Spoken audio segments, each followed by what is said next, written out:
Hello. Right, a few jobs have been completed, but I'm not really as far as I've hoped. And as you see, I've not started the floor yet. I've actually bought some wood. And I've decided to go for like pine floorboards for this raised section, possibly vinyl at this end.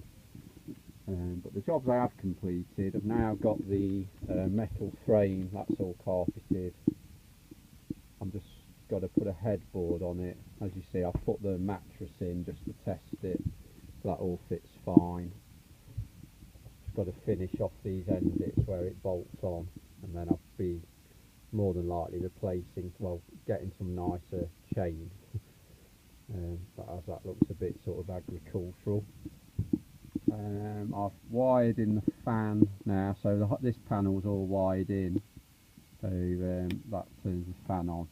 And I've just, the fan's fitted at this end over where you'd be cooking, but it's also set to extract, so when you're sleeping, when the other vent's open, if you turn that one on, it pulls fresh air in sort of above your head, so it's quite nice.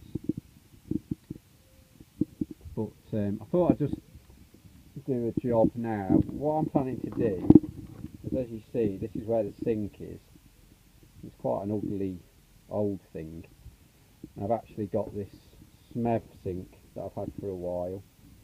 Nice stainless one with a glass lid that everyone tends to fit now. But I'm going to get rid of this because it does fold up out the way, and effectively you can sit, as you see. But it's quite, I mean, who'd want to be sitting next to the bottom of a sink?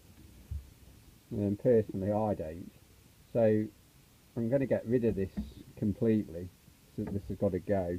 It's quite heavy as well. What I'm going to do instead is just fit a wooden board that folds up to the wall that you can fold out, but not nowhere near as big, and then it just gives you another small work surface, but it won't actually get in the way when you're sort of sitting down. And then I haven't quite decided yet, but I think what I'm going to do is sort of get rid of the cooker from here. So I was planning to get rid of the gas. I probably mentioned that in one of my first videos. I'm not really a fan of gas. Just the risk of leaks.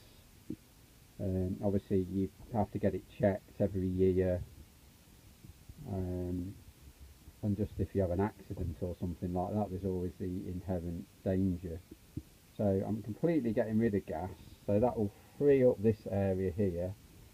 The fridge runs on gas or mains, but I'll probably keep it for the time being because I'm going to have to buy another fridge. But in the meantime, I've got a 12-volt compressor cool box which I can fit at that end.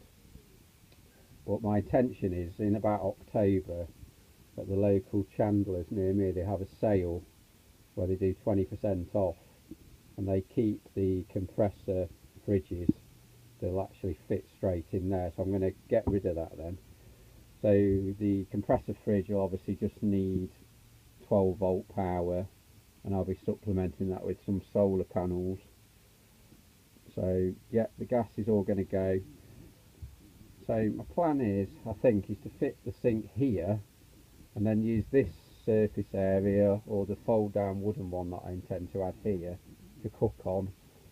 And I've got a couple of different ideas for cookers. I've already got a meths cooker, one of the Origo 3000 cookers I've had for a while, nice stainless one.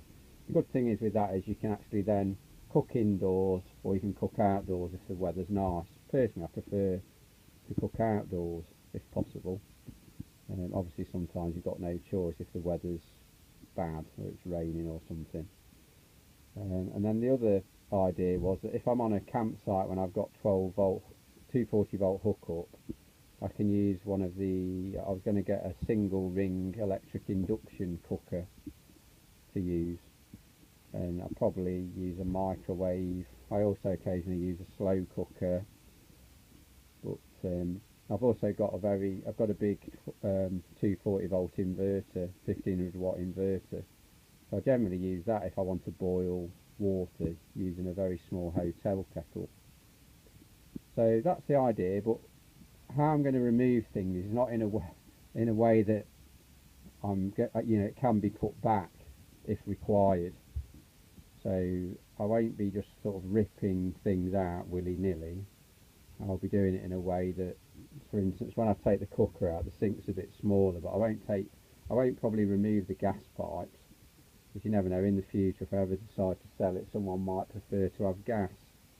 So anyway, that's the plan. So I'm just going to crack on with removing this sink unit now, which is going to involve, it's actually riveted on at the bottom here with a piano hinge. But the other thing was that all the cupboards use this piano hinge, which has gone a bit rusty. I've actually got some new nickel plated piano hinge, but I was after some rivets for them, because they're actually, everything's held on with these countersunk rivets. I've just managed to go down and order some, so they should come next week, and then what I'm going to do is start replacing these old rusty piano hinges for nice new shiny nickel plated ones.